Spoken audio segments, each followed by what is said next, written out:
साहेब तब्येत बरी नाहीये, नाशिकच्या कार्यक्रमासाठी तुम्ही आलेले आहात, काय प्रतिक्रिया? असं आहे की खरं आहे, माझी तब्येत बरी नाही आहे, परंतु डॉक्टरांनी 4 तासासाठी मला सुट्टी दिलेली आहे. इथून आता मी परत रात्री 7-8 वाजता परत हॉस्पिटलमध्ये दाखल होणार आहे. प्रश्न असा आहे की महात्मा ज्योतिराव फुले, सावित्रीबाई फुले, छत्रपती शिवाजी महाराज, शाहू महाराज किंवा डॉक्टर बाबासाहेब आंबेडकर यांचे एवढे मोठे कार्यक्रम होत असताना आणि ते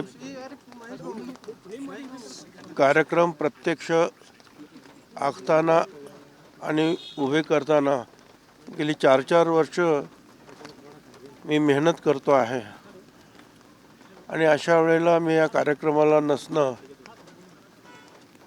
हे मला बरं वाटलं नसतं. ते शक्यही नव्हतं. मी राहणारच कुठल्याही परिस्थितीत मी आलोच असतो, व्हीलचेअरवर पण आलो असतो या कार्यक्रमांसाठी. हा 4-5 आमचे दैवत आहेत ही, आणि हे कार्यक्रम आम्ही 4 वर्षापासून त्याची स्वप्न पाहिले. त्या कार्यक्रमाची 2 तारखेला छत्रपती शिवाजी महाराजांचा प्रतिष्ठापना येवल्यामध्ये आहे शिवसृष्टीत. मी येणारच कुठल्याही परिस्थितीमध्ये. साहेब डॉक्टरांनी काय सांगितलं, किती दिवस आराम करण्यासाठी सांगितलं आणि काय नेमकं झालंय तुम्हाला? नाही, मला अगोदरचे काही प्रॉब्लेम्स आहेत अनेक, ते वयानुरूप ते सुरूच असतात. पण ह्या वेळेला अगोदरच मला त्रास होत असताना मी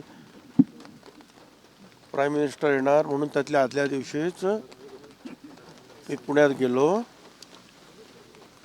आणि भिडेवाड्याच्या इथं काय तयारी आहे हे पाहायला गेलो आणि प्रचंड पाऊस झाला.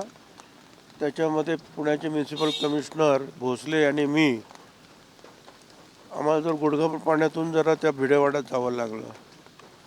तेही प्रचंड भिजले, मी प्रचंड भिजलो आणि अगोदरच सुरू झालेला हा त्रास नंतर एकदम वाढला. आता त्याच्यावर त्याने सांगितलं जरा सिव्हिअर इन्फ्लुएन्झा वगैरे आहे आणि त्याचबरोबर अगोदरचं जरा थोडंसं आर्थरायटिसचा प्रॉब्लेम, थोडासा ॲलर्जिक अस्थम्याचा प्रॉब्लेम, ते असे अनेक प्रॉब्लेम जे आहेत ते जरा अचानक वाढले.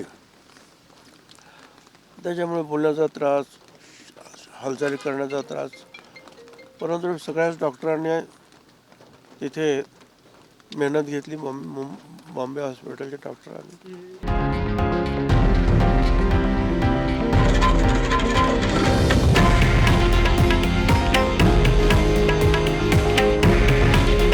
हे आहे देशातील नंबर 1 न्यूज नेटवर्क आणि आपण पाहत आहात TV9 मराठी. काळजी तुमची, हित महाराष्ट्राचं.